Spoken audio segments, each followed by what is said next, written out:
Hello and welcome to a brand new collection update. I've pretty much reorganized everything since the last video, and I'm very excited to show it off finally on camera. Couple big changes. First of all, I've actually gone back to the company sorting for the first time in quite a while, a couple of years. And as well, like I think I said I would do in my last collection update, I did indeed take a lot of stuff off display. There's just less figures here, and it's honestly really nice. There's a bunch of models now just piled up under my bed because I don't really have a proper place to store them, but I'm really glad that they're off the shelf, or the shelves rather. I've been wanting to do this for a while because things were just getting really crowded, and I was realizing that, genuinely there were just a lot of figures that didn't really need to be up, that maybe I don't like as much anymore, or just that I don't feel like displaying right now.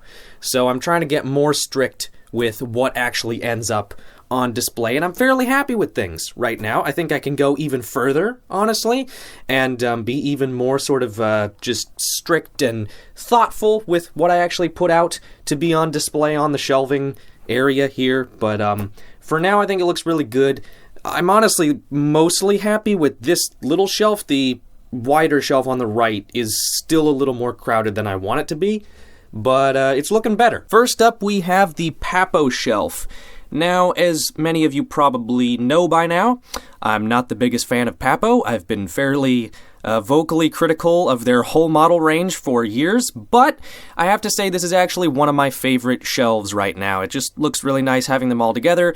They have such a distinct sculpting style that doesn't really go well with anything else, that putting them all together in one little area just looks kind of satisfying and aesthetically pleasing. We also have the Caprasuchus, which is my favorite figure from the whole company, and the latest addition to this shelf, and it looks really nice. Above Papo, we have Carnegie, or rather specifically S and A tier Carnegie, basically all the better, more higher end figures from that particular range from its last few years.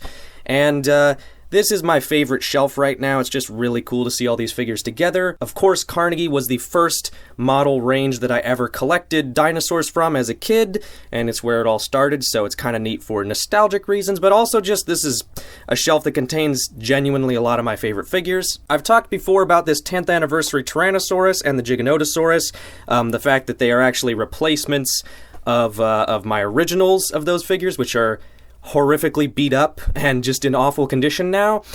Those two have been in the collection for a while, but I've actually replaced two more sort of poor condition Carnegie figures that I've been meaning to for quite a while. First of all, the Caudipteryx, which is pretty cool. My Caudipteryx is missing like almost all of its toes, and it's just looking like absolute crap. So we have a new one there that is in mint condition. And we also have, just in front of it here, the Carnegie Diplodocus, this is a brand new one. My old one is missing a huge piece of its tail. It's covered in scrapes and stains. It's seen far better days. But this one is in pretty much perfect condition, and it's really, really cool to finally have a new Carnegie Diplodocus to display with the rest of the Carnegie figures. Up above Carnegie, we have Collecta. This is another favorite shelf of mine right now. Just, again, a lot of my favorite figures, the Carnotaurus, Iguanodon, Styracosaurus, the Thalassemodon, the Basilosaurus and Fukiraptor from Spino Dude, and all sorts of other cool stuff. Just really nice to see all of these collective figures together, since this is a company I really want to get more of, and just one that, yeah, if you look at my wanted list of figures, it's probably like 70% Collecta stuff, honestly. So that'll hopefully grow quite a lot in the near future, but for now it's already looking really nice. Over here we have sort of a mixed bag shelf. This is obviously mostly Safari, and I'll be honest, this is kind of the boring shelf in my opinion right now. Nothing wrong with Safari at all. Some of my favorite figures ever, of course. But I've just seen all these so much, I've reviewed almost every one, and I'm just kind of enjoying this stuff a little more. This stuff I don't appreciate as much, but so far it's still cool, and this shelf is also home to my couple of PNSO figures, specifically the Urinosaurus and the big Spinosaurus, and also all of my Eofauna stuff, so the Giganotosaurus, Paleoloxodon, and Atlasaurus. So I'll just let you take a look at this here. This is the most crowded shelf, like I mentioned at the start of the video. I would like to clear it up a little more, but it's not quite as crowded as it was with the old setup. And in particular, the Kronosaurus here up on the shelf riser looks pretty darn good. So it's a pretty nice looking display overall. Down in the cubicles, we have kind of a B-tier Carnegie shelf. Just sort of Carnegie misfit figures that were not so outdated or so poor in condition that I wanted to take them off display, but didn't really deserve to be on the high-tier Carnegie shelf.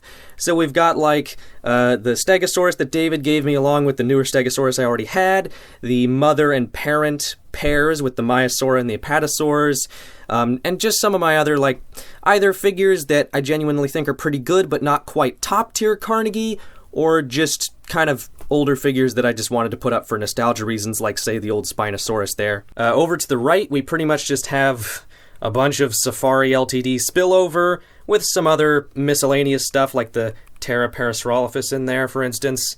Nothing too exciting, just some solid figures that are not quite top-shelf material, but are still good nonetheless. Over here we have my BOTM Raptors, and oh my gosh, at the time of filming this video, we are so close to the BOTM Ceratopsians, the first wave, actually getting shipped out, and I'm so excited, I just remembered that.